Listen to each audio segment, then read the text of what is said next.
ये कहानी है मुंबई के एक चौल में रहने वाले मुन्ना की। मुन्ना ने किसी तरह 12वीं की परीक्षा 3 बार फेल होने के बाद पास की है, लेकिन वो इस बात से कोई ज्यादा खुश नहीं था क्योंकि पढ़ने लिखने में उसका मन बिल्कुल भी नहीं लगता था। वो हमेशा से अपना कुछ काम करना चाहता था। उसने अपने पिता को इस बारे में कई बार बताया भी था, लेकिन किसी भी नए काम को शुरू करने के लिए कुछ पूंजी तो चाहिए। अब वो पूंजी उसके पिता ब्रिजेश्वर, जो एक सरकारी दफ्तर में चपरासी थे, उनके पास नहीं थी। आज भी वो अपने पिता से यही कह रहा था, तभी उसकी माँ रमा देवी आ गई।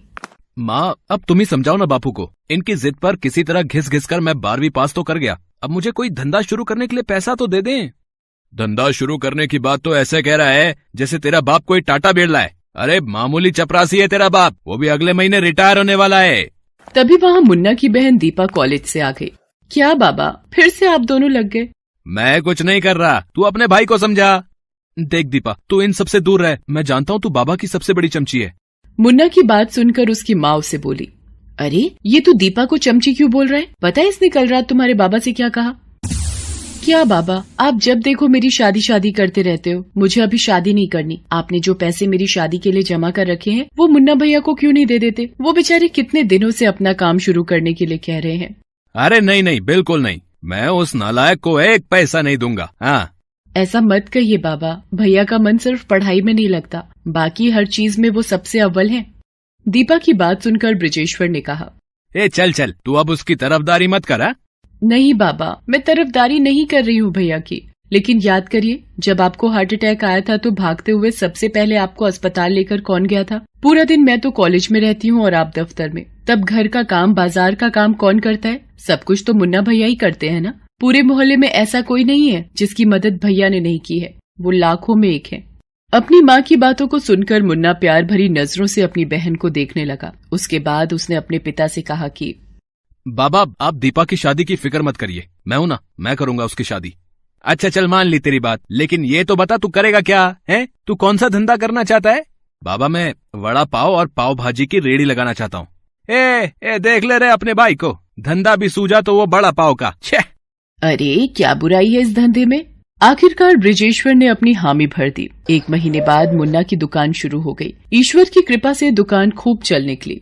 अरे भाई, 1 प्लेट पाव भाजी लगा दो। भाई मेरा भी, और थोड़ी तीखी ज्यादा, ठीक है?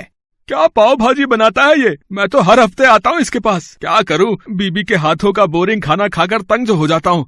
मुन्ना की दुकान को खुले 6 महीने हो गए थे। इन 6 महीनों में ही उसने अपने पिता से लिए लगभग सारे पैसे वापस कर दिए। एक दिन दुकान के बाद वो मार्केट गया और वहाँ से अपने बाबा के लिए एक कुर्ता और माँ के लिए एक साड़ी खरीदी और उसे लेकर घर पहुँचा।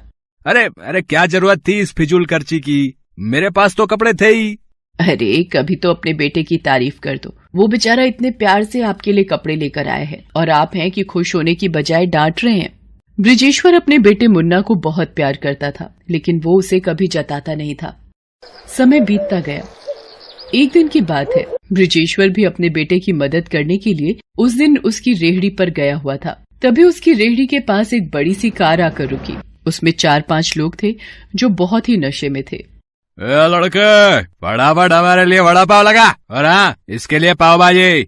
मुन्ना ने फटाफट उनके लिए वड़ा पाव बना दिया और उन सब ने प्लेटें चाट चाट कर खाईं। लेकिन जब उसके बाबा उनसे पैसे मांगने गए तो उनमें से एक, जिसका नाम नागदंत था, उसने अपनी कमर में रखी पिस्तौल निकाल ली और ब्रिजेश्वर की कनपटी से लगा दी। ए बुड्ढे, तुझे पता भी है तू किससे पैसे मांग रहा है? नागदंत नाम है मेरा, नागदंत। इस शहर का सबसे बड़ा बाहुबली, समझा क्या? तभी नागदंत के एक साथी ने मुन्ना के बाबा को जोर से धक्का दे दिया। वो बेचारे दूर जा गिरे और एक पत्थर से उनका सिर टकरा गया। मुन्ना ने जब ये देखा तो उसने अपने बाबा को उठाया और नागदंत के पैरों में गिर गया। मुन्ना उन बदमाशों से माफी मांग ही रहा था कि तभी उसकी बहन दीपा वहाँ आ गई। उन बदमाशों ने जब उसे देखा तो वो उसे भी छेड़ने लगे। कौन छमिया है रही है? इसे ले चलेंगे अपने साथ। साहब ये मेरी बहन है। तेरी बहन है तो मैं क्या करूँ मैं? ये तो मुझे पसंद आ गई। ये कहकर नागदंत दीपा को खींचकर ले जाने लगे। वो बेचारी चिल्लाने लगी, भैया बचाओ, मुझे बचाओ।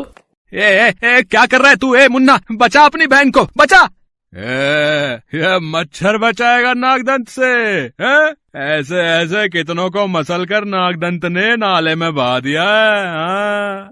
उसके बाद फिर से नागदंत उसे खींचने लगा। अब तो मुन्ना का धैर्य भी जवाब दे गया। उसने रेहड़ी में लगे गैस सिलेंडर को उठाया और उसे नागदंत की ओर उछाल दिया। नागदंत इसके लिए तैयार नहीं था। सिलेंडर से चोट लगने के कारण वो दूर जा गिरा। उसके सिर से भी खून निकलने लगा। गुस्से में उसने फिर से पिस्तौल निकाल ली। वो मुन्ना पर फायर करने ही वाला था कि मुन्ना ने एक बड़ा सा पत्थर उठाया और उसके सिर पर दे मारा। वो वहीं ढेर हो गया। ये देखकर नागदंत के साथियों की हालत खराब हो गई। इसने तो नागदंत को मार दिया रे। मुन्ना के सिर पर खून सवार था। उसने पिस्तौल ली और नागदंत के सारे दोस्तों को भी मार दिया। इतनी सारी हत्या करने के बाद वो बहुत डर गया और वहाँ से भाग गया। धीरे धीरे शहर में ये बात फैल गई कि मुन्ना ने इतने लोगों का खून कर दिया है। पुलिस भी उसके पीछे पड़ गई। मुन्ना के माँ बाप चाहते थे कि वो सरेंडर कर दे। वो करना भी चाहता था, लेकिन एक दिन शहर के सबसे बड़े नेता जनार्दन यादव उससे वहाँ मिले जहाँ वो छिपा हुआ था। अच्छा, तो तू है वो जिसने नागदंत को मारा। बड़ा ही बहादुर है रे तू। हमारे लिए काम करेगा। कैसा काम? बाहुबली बनेगा शहर का। जो चाहेगा, जैसा चाहेगा वो होगा। बदले में हम जो कहेंगे वो करना होगा। तुम्हारी सारी जिम्मेदारी मेरी। पुलिस तुमको छू भी नहीं सकेगी क्योंकि पुलिस हमारी जेब में है। उसके बाद तो मुन्ना का एक नया रूप शहर ने देखा। जनार्दन के कहने पर वो एक एक करके उसके सारे दुश्मनों को मारने लगा। मुन्ना के नाम से सभी थर थर कांपने लगे। एक दिन मुन्ना अपने घर बड़ी सी गाड़ी में पहुंचा। ए रमा, इसे कह दो यहाँ से चला जाइए। हमारा घर गुंडों के लिए नहीं है। गुंडा नहीं हूँ मैं, बाहुबली हूँ, बाहुबली। सभी डरते हैं मुझसे। सत्ता चलती है मेरी यहाँ, सत्ता। ये कहकर वो जोर जोर से हंसने लगा। फिर उसने अपने साथ लाए महंगे कपड़ों को अपने पिता और माँ को देने की कोशिश की, लेकिन किसी ने नहीं लिया। उसकी बहन भी आज उससे ठीक से बात नहीं कर रही थी। दीपा, तू ठीक तो है ना? कोई दिक्कत तो नहीं है ना तुझे? कॉलेज में कोई तुझे परेशान तो नहीं करता? अगर करता है तो बोल।